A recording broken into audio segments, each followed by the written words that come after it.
Hari ini, seorang jurnalis menguasai ilmu AI itu adalah sebuah keniscayaan. Di samping ilmunya yang kita harus tahu, kaitannya dengan undang-undang ITE, itu nanti supaya kita jangan sampai masuk ke dalam jerat KUHP.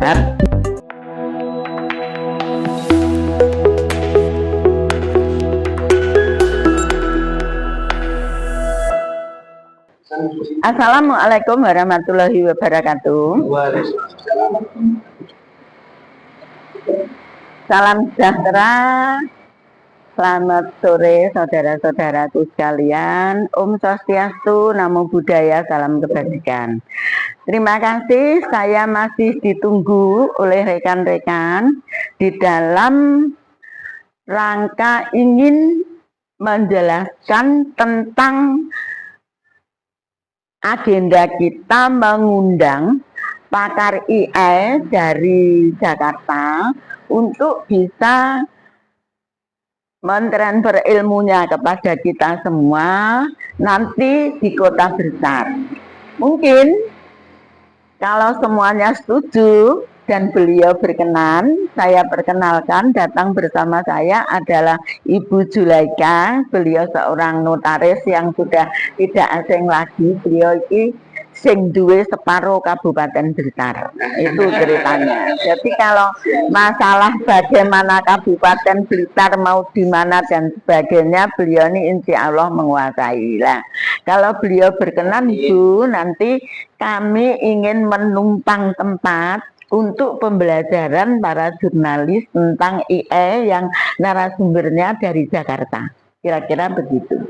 Untuk biaya, kita akan menekan semurah-murahnya sehingga semua saudara kita siapapun itu mampu mengikuti. Hari ini, seorang jurnalis menguasai ilmu AI itu adalah sebuah keniscayaan. Di samping ilmunya yang kita harus tahu, kaitannya dengan undang-undang ITE, itu nanti supaya kita jangan sampai masuk ke dalam jerat KUHP yang sampai bisa menjerat kita terkena undang-undang pelanggaran yang namanya menyebarkan hoax, yang namanya tiba-tiba menerima berita terus di-share, sekedar nge-share ternyata itu AI yang direkayasa sedemikian rupa dan kita tidak paham. Nah, itu betul-betul akan menjadi sebuah kekonyolan bagi kita. Nah, supaya kita ini bisa mengikuti semuanya, satu-satunya kita memang harus belajar. Kita harus mengakui bahwa kita ini adalah orang hebat. Kita adalah orang-orang yang mengalami transisi zaman. Dari zaman lek nulis gawe steno, dipentelengi gurune, ya. Pembuaran gawe titik, gawe koma, gawe kode, lambene ngene ngono, itu sudah kode, motone kedip-kedip itu kode. Nah, itu sudah kita alami. Terus kita tiba-tiba menjadi orang yang tekun, menulis dengan panjang kali lebar kali tinggi. Nah, tiba-tiba kita mengetik dengan 10 jari ngetiknya. Kalau Pak Pri ini saya tahu ngetiknya mbak iki tok. Wadah huruf A sampai Z ya sitok itu. Nah, itu jenenge 11 jari. Sitok iki. Nah, terus tiba-tiba kita kenal komputer. Tiba-tiba komputer itu pun sudah dipindah ke dalam HP yang kecil ini, sudah menguasai semua. Dari Sabang sampai Merauke, dari Amerika, Eropa sampai Indonesia, sampai seluruh Nusantara, sampai nginceng wong Papua bisa HP kita.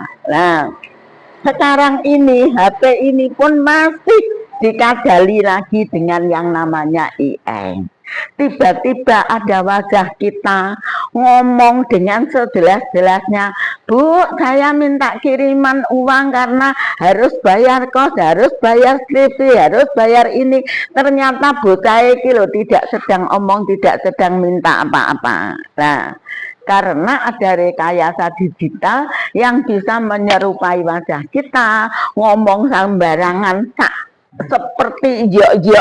Nah, ada yang Pak Jokowi bisa menari sama Donald Trump, ada yang Donald Trump bisa gegeran sama Putin. Nah, ternyata semua itu rekayasa. Jadi kalau kita tidak bisa itu, saya khawatir nanti kita akan terjebak atau tersandung, dan orang tersandung itu ternyata bukan tersandung batu besar, tapi tersandung kerikil yang kecil.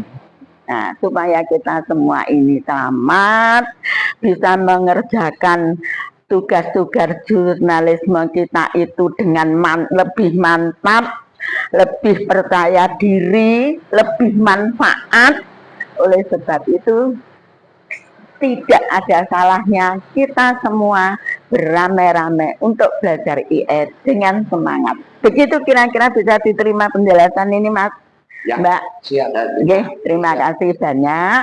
Monggo nanti segera kita tindak lanjuti. Kita harus tetap semangat untuk berjuang atas nama kemanusiaan demi bangsa dan negara.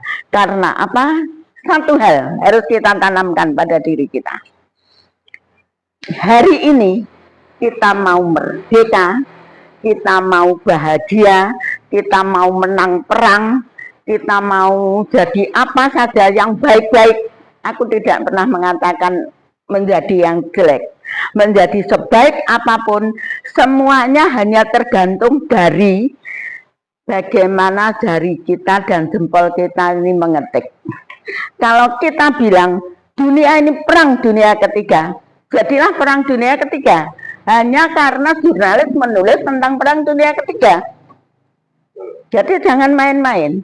Sebagai jurnalis hari ini kita adalah pelopor, kita adalah visionernya.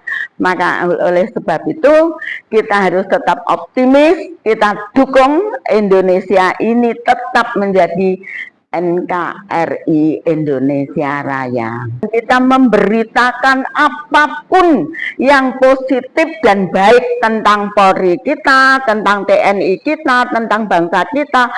Sekali lagi saya titipkan Indonesia ini kepada kejelian dan kebijakan kita menulis tentang Indonesia.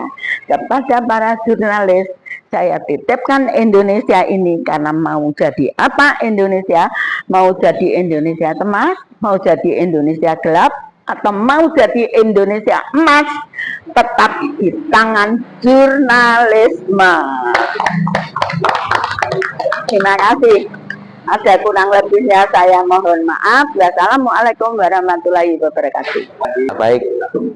Demikian tadi apa yang disampaikan oleh Ibu Ida. Beliau adalah Dewan Penasehatnya Media Group kita. Beliau juga Dewan Penasehatnya PPWI, serta aktivis-aktivis yang berada di Indonesia. Beliau adalah sebagai sesepuh kita, ya. Itu tadi apa yang disampaikan benar sekali. Ternyata kita wajib tahu tentang AI. Apa itu AI? Nanti Anda akan tahu setelah mengikuti program tentang AI. Tentunya AI itu adalah pendamping kecerdasan Anda.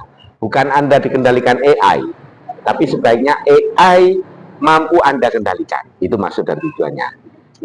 Yang terakhir tujuannya adalah AI untuk bangsa, untuk persatuan, untuk kebaikan bangsa Indonesia. Begitu, terima kasih. Saya Priyono, pemimpin umum Media Group, Media Radar, Media Detektif Putra Bayangkara, MPB TV dan Radio Putra Bayangkara. Terima kasih. Assalamualaikum warahmatullahi wabarakatuh.